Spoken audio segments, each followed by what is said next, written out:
Hello everyone, Chuck Northside Guy. Today's video is a shout out to Andrew Nuff Said Cards, who very graciously shared with me this postcard. And it's a postcard of West Side Park in Chicago.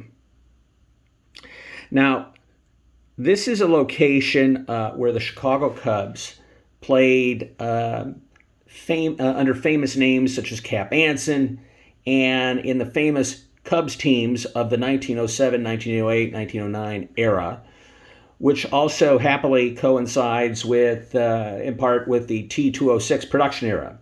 So I thought I would, as a tribute and shout out to Andrew, who was so thoughtful to send me this wonderful postcard, which I've just studied, and just there's so much wonderful detail in there, and it's allowed me to, take a deep dive and learn about something I frankly didn't know very much about.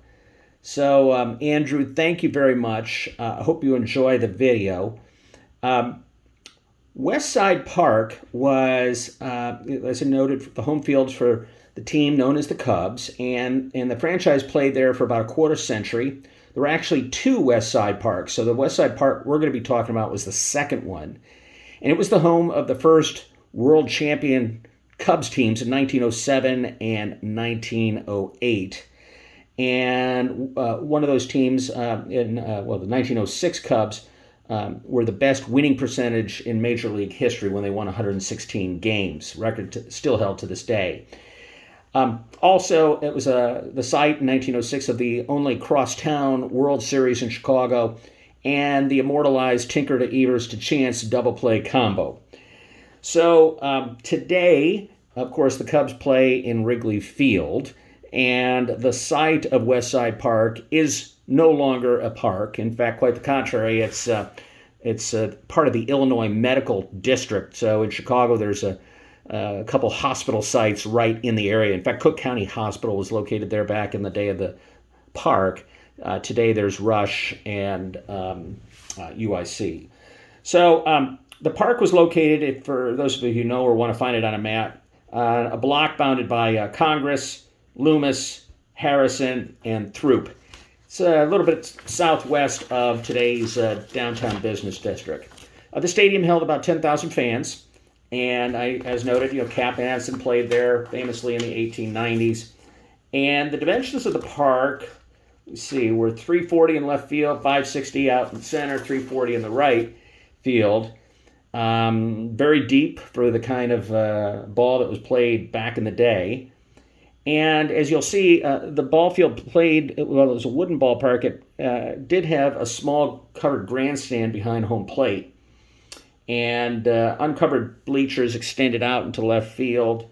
And of course, you probably know from your studies of baseball that fans would stand on the field. And in fact, were encouraged to do so because those were extra tickets that were sold. Over time, billboards were put up in left field and right field, blocking the fine view of the city, and that was considered controversial.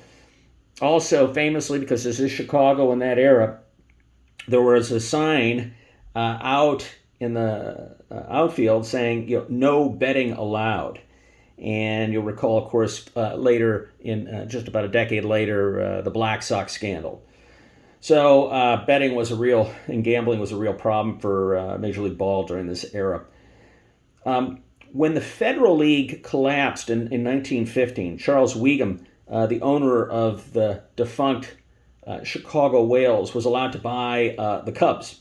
And one of his first acts was to abandon West Side Park and move the Cubs to Wiegum Park for the 1916 season. That park survives today as Wrigley Field. So now you know, and to supplement this, let me show some T206 cards of Cubs players who played on this field from this era. So any excuse I get to show these cards, I will. So first up in a Tolstoy back, Ed Ruhlbach. Nice centering on the back there.